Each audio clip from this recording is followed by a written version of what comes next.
Hello! Bonjour, nous sommes aujourd'hui le 16 mai 2021, 46e jour de mon challenge. Et on va dire que je profite d'une petite éclaircie pour sortir, pour m'oxygéner les neurones, mais également pour faire cette petite vidéo. Donc en fait, juste avant de partir, j'ai mis quelques articles sur la plateforme Vinted. Voilà, j'ai décidé de vider mes placards, ça fait très longtemps puisque j'accumule des choses que je ne mets plus, que je ne regarde plus, mais ça fait du volume, ça prend de la place, donc j'ai décidé déjà à ce moment-là de faire le vide, mais entre décider et passer à l'action, il se passe toujours un petit peu de temps.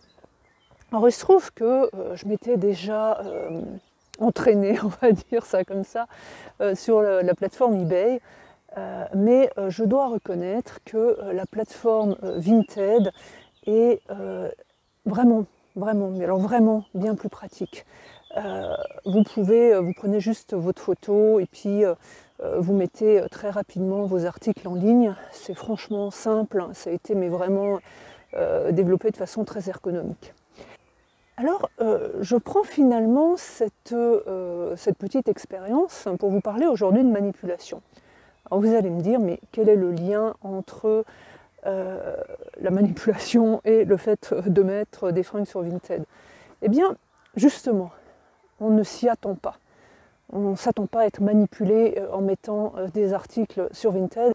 Et pourtant, même sur Vinted, nous sommes manipulés.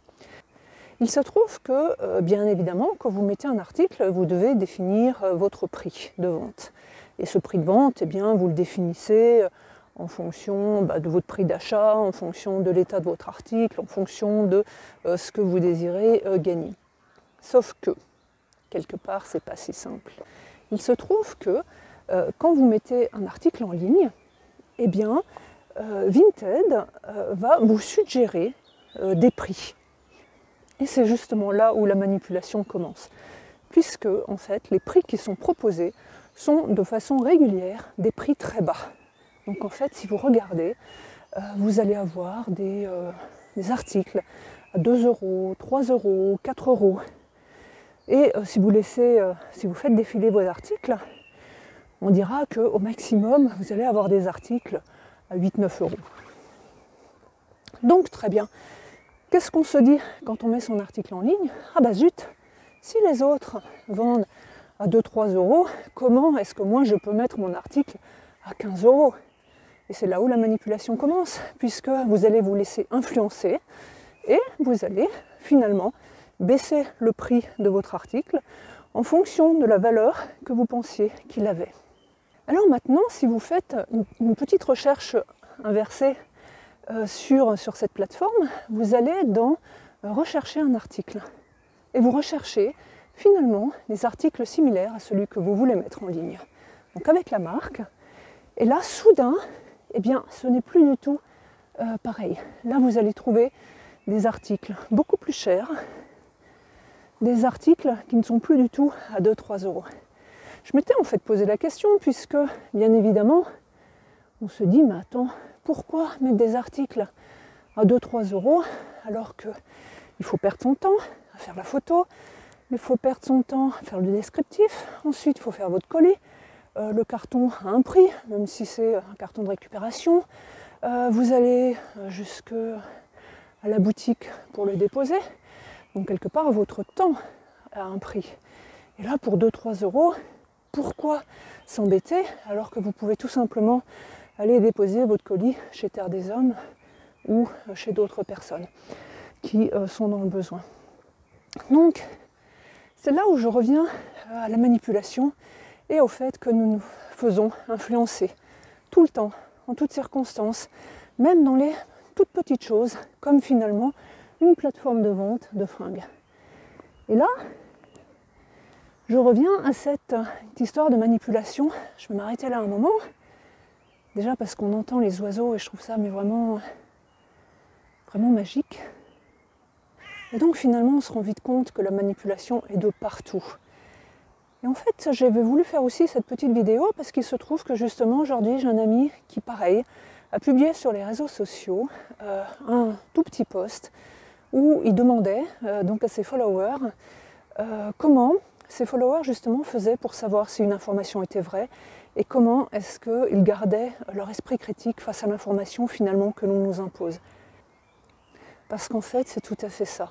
Nous sommes maintenant dans une société qui est gouvernée par l'image, qui est gouvernée par les médias, qui est gouvernée par une pensée unique quelque part, où on cherche à nous faire croire ce qu'il est de bon ton d'accepter, ce que le citoyen modèle doit accepter.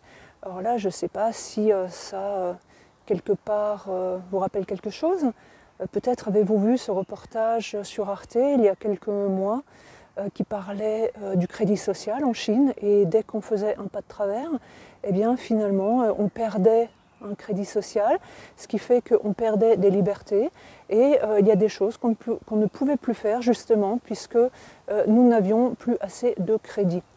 Et quelque part, finalement ça commence par ces petites manipulations que l'on accepte parce que on n'a pas l'esprit critique, donc on ne va peut-être pas chercher à comprendre, ou qu'on ne va pas chercher où est la vérité.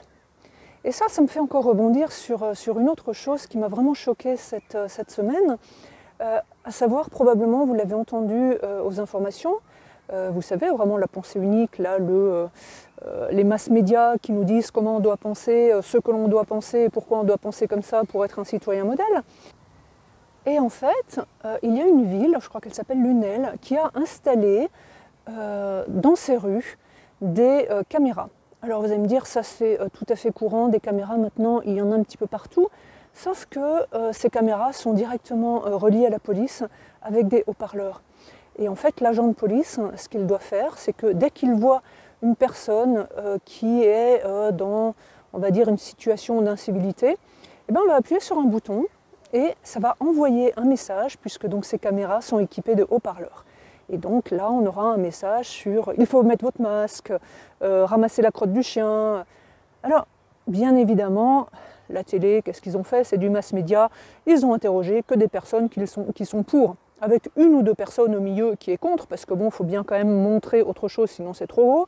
Mais dans l'ensemble, les personnes interrogées disent que c'est très bien, puisqu'on est dans une société où finalement l'incivilité commence à prendre un petit peu trop de place.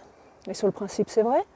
Donc qu'est-ce qu'on va dire? Oui, effectivement, il n'est pas normal que des personnes jettent leurs détritus sur les trottoirs et qu'il faut les punir et que ci et que ça. Et on se retrouve dans une société de contrôle. On se retrouve dans une société où finalement, on glisse lentement mais sûrement vers le crédit social. Et finalement, on retrouve cette manipulation dans des toutes petites choses, comme finalement mettre ses fringues sur Vinted, où on va nous imposer insidieusement, indirectement, sans vraiment, enfin avec l'air de rien, de baisser le prix de nos articles et d'aller contre ce que nous pensons. Puisque nous, à l'origine, on pensait que notre article valait plus, et bien là, la plateforme, quelque part, nous fait penser que finalement, ton article, il ne vaut pas tant que ça. Allez, diminue le prix si tu as envie de le vendre sur cette plateforme. Et c'est là, une fois encore, il est très important de garder la confiance en soi. Il est très important finalement de faire ses propres recherches. Il est très important de garder cet esprit critique et pour pouvoir justement prendre ses décisions en toute connaissance de cause.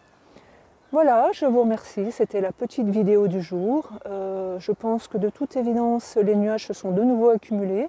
J'ai réussi à passer entre les gouttes jusqu'à présent, mais je pense que là, il est temps de rentrer vite se réfugier. Je ne dirais pas que les neurones sont assez oxygénés, mais il est de toute façon nécessaire de sortir un petit peu tous les jours. Donc je vous remercie et je vous dis à demain. Au revoir.